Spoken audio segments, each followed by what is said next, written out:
Bonjour à toutes et à tous et bienvenue. Dans cet épisode, j'avais envie de vous parler du Japon. Et voilà, pour deux raisons. La première, c'est déjà que j'aime beaucoup ce pays. Et oui, j'ai eu la chance de partir au Japon juste avant l'épidémie de Covid. J'espère bien y retourner dans un futur proche. C'est un pays que j'apprécie particulièrement, ainsi que sa culture.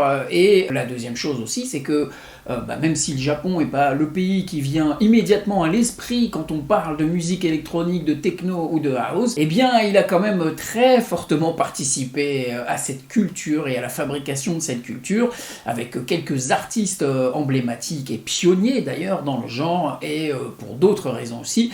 Écoutez, on va voir ça tout de suite. Bienvenue dans cet épisode sur le Japon et les musiques électroniques.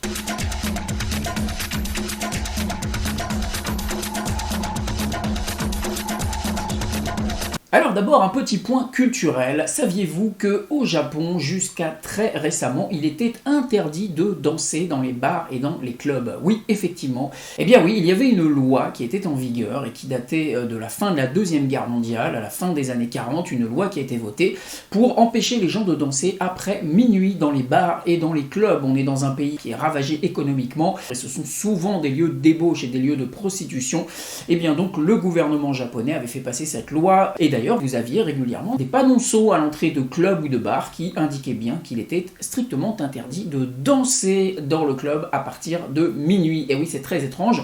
Et donc cette relation entre les Japonais et le clubbing est un peu particulière. Évidemment, dans les années 70, 80, 90, cette loi est un peu tombée en désuétude, elle a été un peu oubliée sous la poussière, et bien évidemment des clubs ouvraient, des bars ouvraient, et les gens pouvaient danser. Mais ceci dit, cette loi existait bel et bien, et la police pouvait très simplement l'utiliser comme prétexte pour fermer des clubs, et c'est ce qui s'est passé en 2010 à Osaka. Il y a eu une tuerie et des gens sont morts dans un club, et bien du coup il y a eu un resserrement de vis et la police s'est servi de cette loi pour fermer de nombreux clubs, pour mettre des DJ et des patrons de clubs sous les verrous, ou du moins aux arrêts, et ça a déclenché tout un mouvement évidemment aussi de protestation. À Tokyo notamment, tous les clubs se sont fédérés au sein d'une seule et même association, d'un seul et même syndicat, et vous avez des gens qui ont signé des pétitions, dont des artistes, dont Ruichi Sakamoto. Puis en plus, les Jeux Olympiques approchant, beaucoup pensaient que c'était quand même pas très bien vu de mettre Tokyo sous cloche alors que des millions de visiteurs allaient arriver à cette période-là. Bon, évidemment, les choses se sont passées un petit peu différemment depuis. Et donc, heureusement, en 2015, cette loi a été abrogée. Enfin, ceci dit, elle a été, on va dire, adaptée, car en fait, les clubs qui veulent que les gens puissent danser ont le droit, mais simplement les espaces VIP, les espaces où on peut s'asseoir, les tables, doivent être fortement éclairés. Et les clubs qui veulent garder un semblant d'ambiance un peu sombre pour les endroits où on peut s'asseoir, eh bien eux sont toujours soumis à cette loi qui interdit les gens de danser après minuit.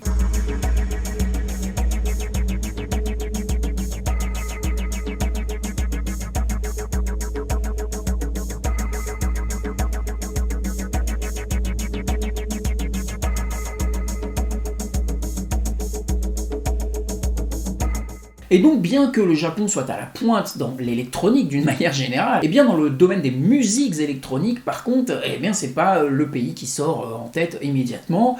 Des stars japonaises de musique électronique, je pense que vous n'allez pas pouvoir m'en citer beaucoup. Elles se comptent probablement sur les doigts d'une ou de deux mains. On va voir ça un petit peu après, mais d'abord, en parlant d'électronique, justement, c'est le principal apport du Japon dans les musiques électroniques, c'est bien sûr les instruments.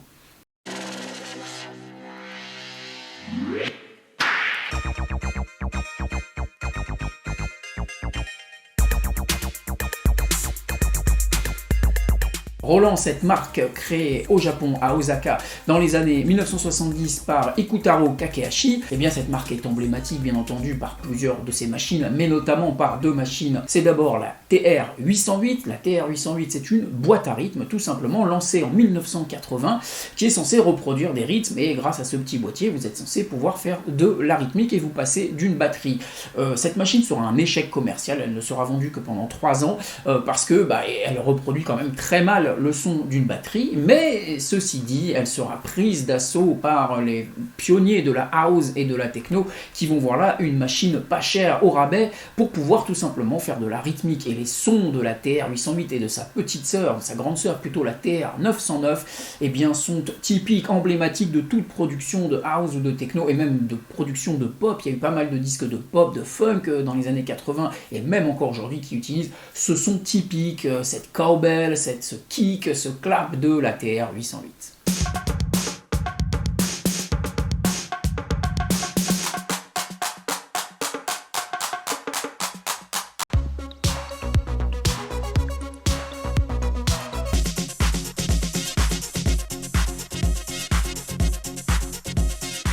Et puis chez Roland, on a bien sûr la TB303, la machine à faire de la seed house, tout simplement. Et oui, cette machine sortie en 1981, qui est censée émuler une basse, eh bien, ça sera aussi un échec commercial, puisque en fait, le son qui ressort ne ressemble pas vraiment à une basse. Bon, et cette machine est boudée par les groupes. Par contre, une fois de plus, c'est la machine de base pour faire des basslines en house et en techno. Cette machine qu'on trouvera donc sur le marché d'occasion très peu cher, eh bien sera récupérée par les DJ et en tireront la quintessence en manipulant les boutons et en allant jusqu'au bout de ce que peut faire cette machine. On se rend compte qu'elle produit des sons absolument fantastiques, ce fameux son acide là, ce petit son de basse très saturé.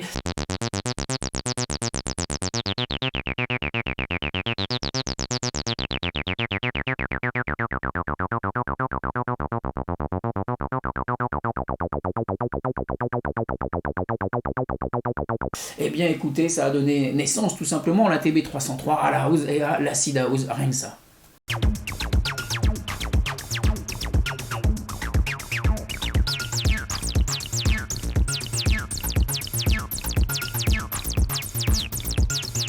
Vous avez Akai aussi par exemple, Akai qui produit des claviers, des contrôleurs, des tables de mixage, et puis aussi le sampler, la fameuse série S des samplers Akai qui serviront bien évidemment énormément dans les studios et dans la fabrication de la house music. Et enfin dans ce tour d'horizon des marques et des machines, évidemment on ne peut pas passer à côté de Technics. Et bien tout simplement Technics c'est la platine vinyle de DJ, et par définition c'est une platine qui est née dans les années 1970, très très tôt. Et bien elle sera très vite adoptée par les rappeurs et les gens du hip-hop naissants aux États-Unis, qui voilà une machine fiable pour passer des disques et pour scratcher.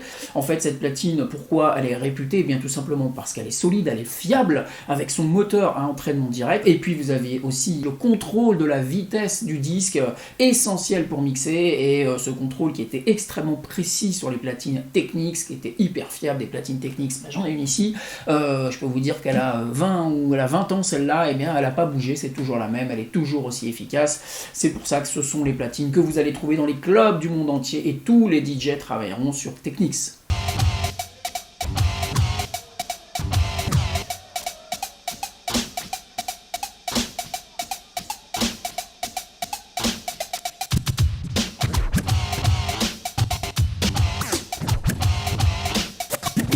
Donc déjà, arrivé à ce point de la vidéo, on pourrait déjà s'arrêter là et dire c'est bon, l'affaire est pliée, c'est grâce au Japon qu'on a toutes ces musiques. Mais bon, on va pas s'arrêter là quand même, on va aborder le sujet des artistes japonais de musique électronique. Je vais vous faire une petite présentation rapide de quelques artistes qui m'ont marqué ou qui ont marqué l'histoire des musiques électroniques.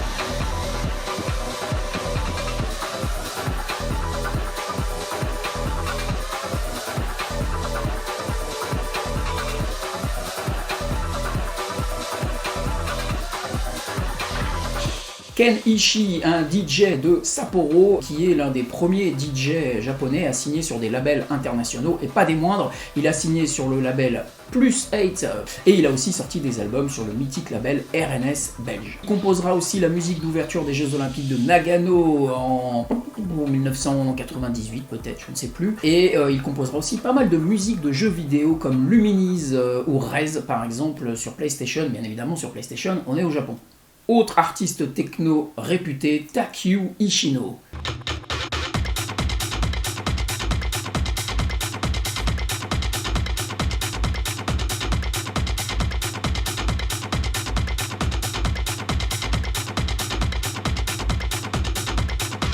Il est né à Shizuoka et bon, c'est de la techno quand même très brutale et sans concession. D'ailleurs, je vous recommande son album que j'avais à l'époque, est très très bon, qui s'appelle Berlin Tracks. C'est pas un berlinois, non, c'est un japonais, mais qui rend hommage de manière intense et brutale au son berlinois. Et Takio Ishino s'est aussi illustré car c'est lui qui a fait la musique du jeu vidéo Ghost in the Shell.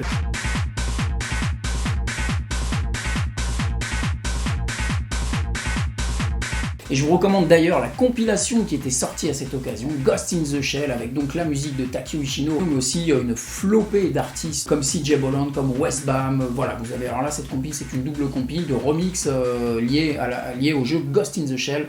Elle est formidable. Et oui, car on est au Japon, les jeux vidéo ont une énorme influence et ils ont aussi influencé les musiques électroniques. Il y a aussi beaucoup de compilations de jeux vidéo de remixés, que ce soit Tekken 3 par exemple, que ce soit donc Ghost in the Shell. Vous avez aussi le jeu LSD qui reprend pas mal de musique de techno. Voilà, on est au Japon.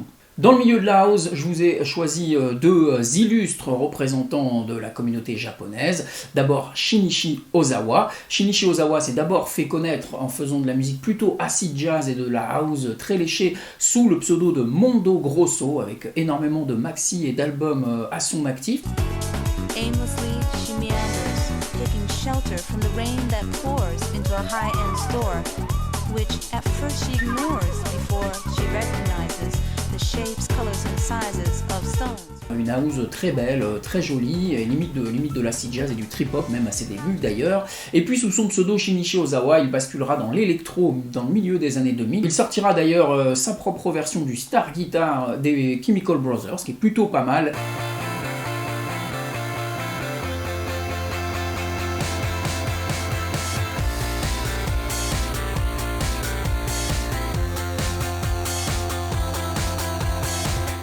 Et il signera sur des labels mythiques de l'électro-clash comme Kitsune en France ou Southern Friend, le label de Fatboy Slim en Angleterre. Et puis évidemment Satoshi Tomi. Satoshi Tomi, c'est le plus grand représentant DJ japonais dans le monde. Dès la fin des années 80, il sera à l'avant-garde de la house music, se fera repérer par Frankie Knuckles et David Morales lors d'une tournée au Japon. Et il intégrera l'écurie Def Mix, l'écurie de remix de David Morales, dès la fin des années 80, et on lui doit des œuvres sublime.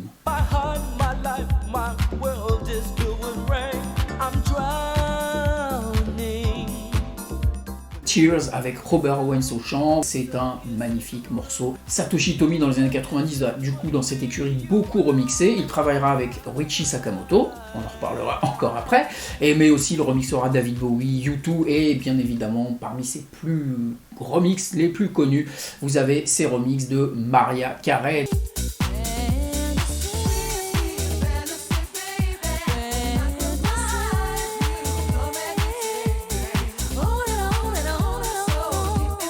Un autre de ces remixes typiques, c'est le remix de Loleatta Holloway, Dreamin', un fabuleux morceau de house qui est très très long. On commence à entrer dans la house progressive presque sur ce morceau. Dreamin' de Loleatta Holloway, remixé par Satoshi Tomi, c'est une merveille.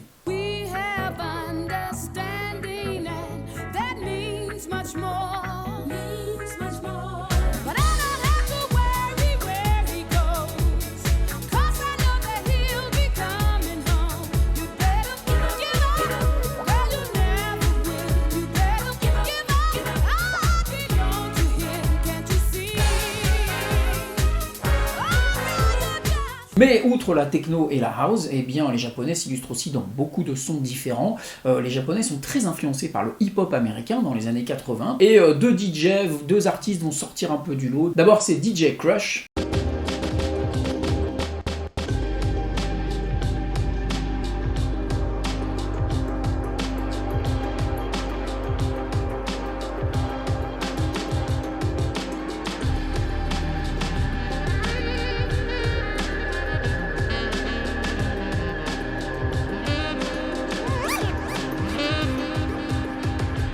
DJ Crush, il est né à Tokyo, étant adolescent, il arrêtera l'école, il intégrera des gangs, il intégrera même un gang de Yakuza, jusqu'à ce qu'il reçoive par courrier un petit doigt coupé, et il s'aperçoit que c'est le petit doigt d'un de ses amis, et donc il dit que c'est pas vraiment la tournure qu'il veut prendre et le métier qu'il veut faire.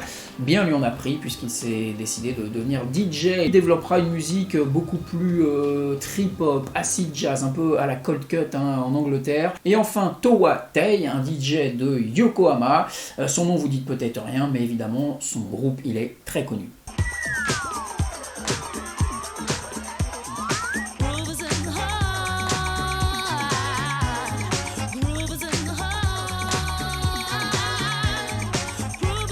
Et oui, Towa Tei, il intègre le groupe Delight à la fin des années 80. Delight composé d'une américaine, Lady Miskir, et d'un DJ ukrainien. L'album de Delight est un vrai carton, plusieurs tubes suivront, Power of Love. Deuxième album qui sera bien, mais qui ne connaîtra pas un énorme succès commercial non plus. Le groupe va péricliter. Towa Tei retournera habiter au Japon à la fin des années 90 et continuera sa carrière de DJ sur place. Alors un petit mot aussi sur Steve Aoki, parce que je pense que les gens vont me dire oui mais Steve Aoki, alors Steve Aoki, eh bien il n'est pas japonais, et non, Steve Aoki il est américain, il est né aux États-Unis, il a la nationalité américaine, ses parents sont japonais certes, mais il n'est pas du tout pour moi représentant de la culture japonaise. La plupart des artistes qu'on a vus et qu'on va voir encore juste après vont intégrer comme ça cette culture, voire même parfois des sons traditionnels japonais dans leur production. Steve Aoki non, c'est un américain pur jus qui fera de l'électro et de l'EDM, c'est un très gros artiste, on en reparlera dans une autre vidéo, mais pour moi, il ne fait pas partie des artistes japonais, bien évidemment.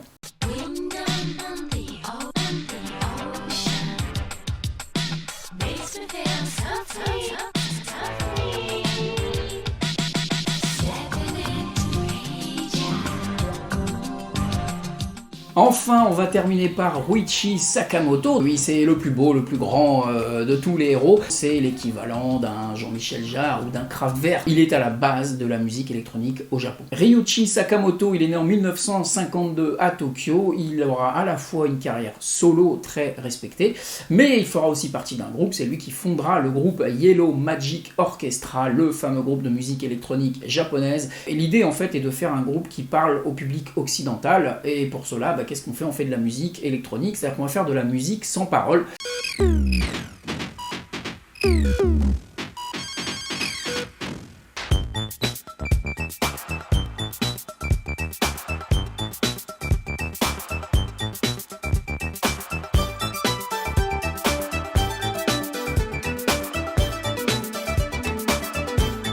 Computer Game, ce sera un hit surprise, il se classera 17e au Royaume-Uni, il fera d'énormes ventes aux États-Unis aussi. L'album se vend très bien, le groupe est tout de suite remarqué dans le monde entier, et c'est l'un des tout premiers albums dans le monde à être composé à partir d'ordinateur. En solo, Ryuichi Sakamoto aura aussi de grosses influences. Son tube Riot in Lagos est considéré par les pionniers du hip-hop comme un tube fondateur de la musique électro-funk.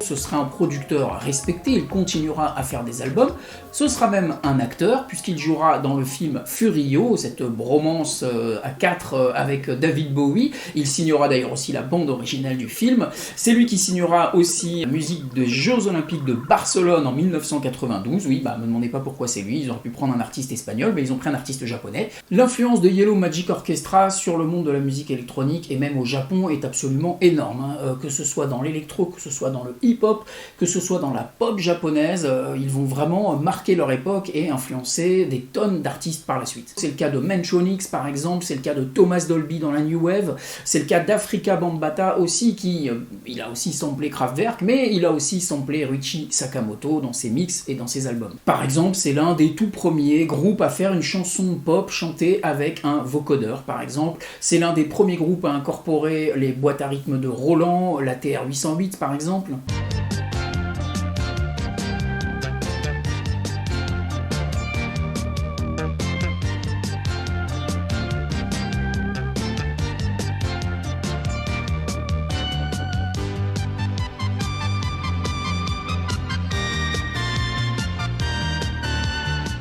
Le deuxième album de Yellow Magic Orchestra est aussi un énorme succès, Solid State Survivor, pareil avec ses ambiances dystopiques, science-fiction, cyberpunk. Le groupe aura une grosse influence aussi dans la culture cyberpunk, par ses sons très robotiques et très étranges. Sur cet album, on trouve un morceau qui s'appelle Behind the Mask.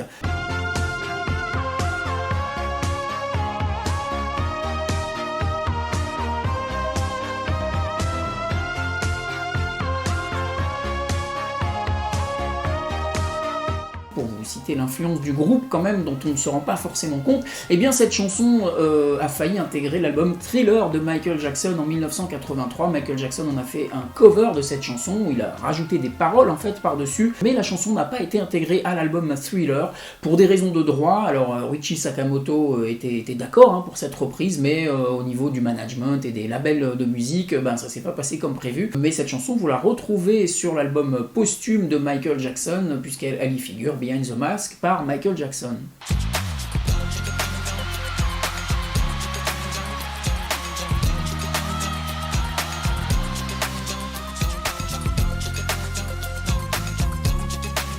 Et d'ailleurs, outre la reprise de Michael Jackson, eh bien Eric Clapton aussi a fait une reprise de ce morceau, c'est vous dire.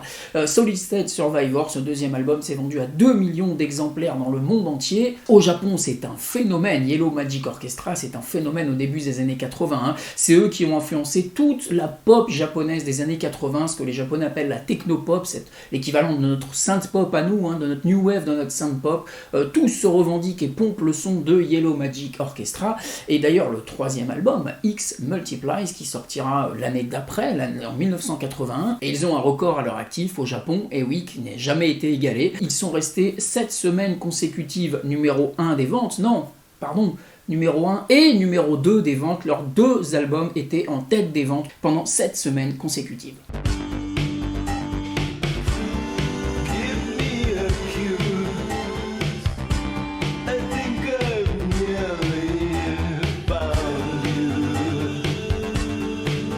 Voilà pour cette vidéo un peu dense sur le Japon et les musiques électroniques. Il y avait matière quand même à vous expliquer beaucoup de choses ou à vous raconter beaucoup d'histoires. J'espère que ça vous a intéressé et que ça vous a plu. N'hésitez pas à vous abonner, à cliquer sur la petite cloche pour être prévenu des prochaines vidéos, à laisser vos commentaires sous la vidéo bien entendu. Merci à tous et à très prochainement. Bye bye.